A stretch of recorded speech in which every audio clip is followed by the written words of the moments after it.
saya Dewi sebagai konselor Anda pada hari ini.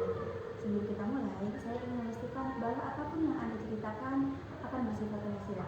Dan tujuan kita hari ini untuk memahami apa yang Anda rasakan. Apakah Anda nyaman kalau kita mulai sekarang? Iya, nyaman. Boleh perkenalkan nama Anda siapa? Nama saya Aisyah, Kak. Baik, sebelum kita masuk lebih jauh, boleh saya tahu apa tujuan Anda datang ke sesi hari ini? Saya belakangan ini tuh sering merasa overthinking. Terima kasih sudah mau bercerita. Di luar sana banyak juga orang yang datang karena pikirannya itu merasa penuh air dirinya. Jadi Anda tidak sendirian. Kita coba tenang sama-sama ya.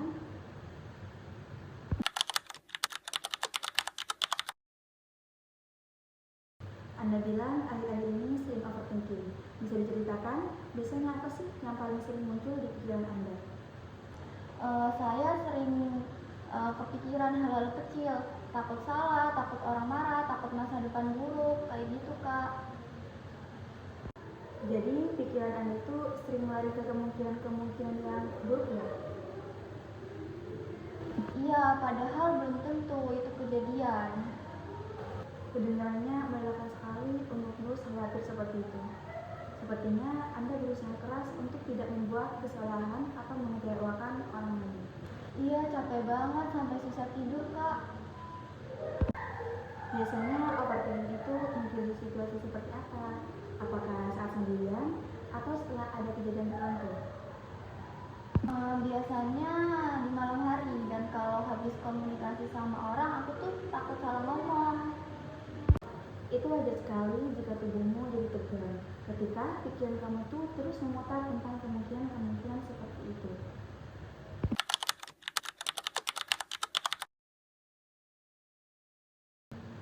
Dari cerita Anda, tampaknya overthinking itu sering muncul saat Anda sendirian di malam hari atau setelah interaksi sosial. Apakah benar begitu? Iya, benar.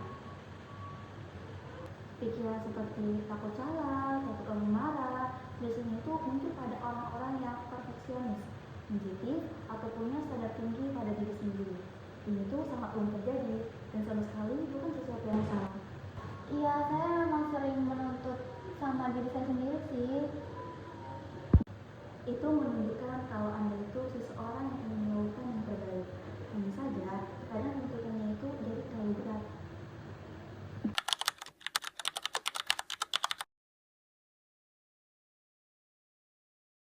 Overthinking itu sering muncul karena otak memberi alarm bahaya, meskipun tidak ada ancaman nyata. Kita bisa membantu otak lebih tenang dengan dua hal. Yang pertama, menguji pikiran, dan yang kedua, mencari alternatif yang lebih realistis. Nah, sekarang mari kita mencobanya ya. Sebutkan satu pikiran yang paling sering mengganggu.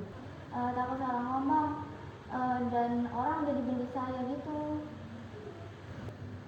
Oke, coba kita uji pikiran itu. Bukti apa sih yang mendukung bahwa orang benar-benar membenci Anda? Apakah saat Anda salah ngomong? Nggak ada bukti sih, Kak. Mereka nggak pernah bilang kayak gitu. Kalau bukti yang menunjukkan bahwa mereka tidak membencinya? Ya, mereka masih ngobrol kayak biasa sih sama saya. Betul sekali. Nah, kalau kita ganti pikiran tidak realistis itu dengan pikiran yang lebih seimbang, menurut Anda itu seharusnya seperti apa? Mungkin wajar sih kalau aku salah ngomong. Orang lain juga kan pasti sering salah juga. Itu alternatif yang sangat sehat, dan Anda bisa menemukan itu di diri Anda sendiri. Dan itu menunjukkan kalau Anda punya kemampuan untuk menenangkan pikiran Anda sendiri.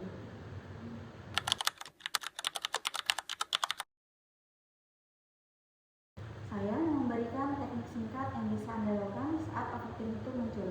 Yang pertama, stop rasionalisasi.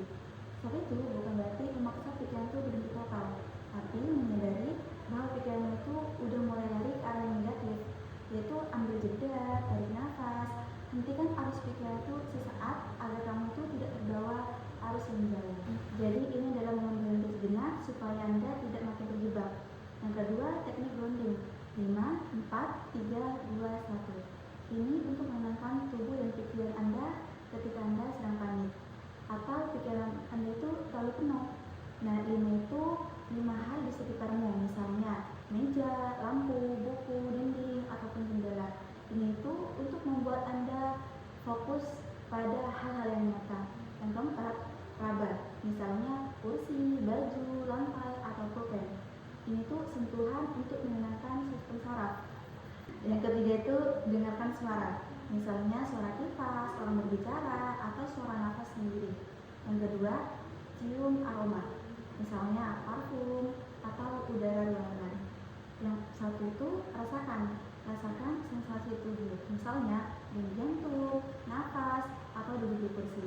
Ini itu untuk membantu tubuh menjadi tenang, pikiran melambat, overthinking itu akan berkurang. Teknik ini bisa kamu gunakan kapanpun kamu merasa overthinking ini mulai muncul.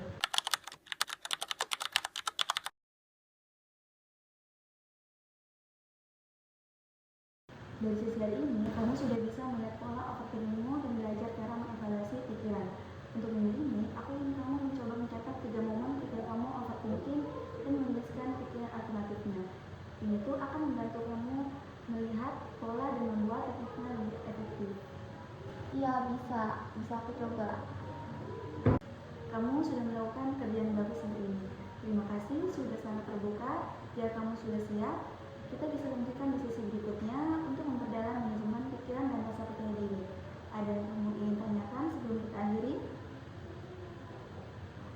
Enggak ada sih Kak, makasih ya. Sama-sama, kamu sudah mengambil langkah yang sangat baik untuk dirimu.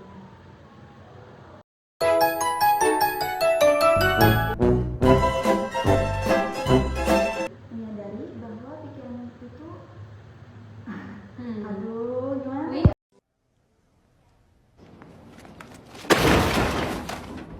Anda yakin? Oh, nggak bisa tenang. Berhenti dulu dah. No, God, please, no! No! No!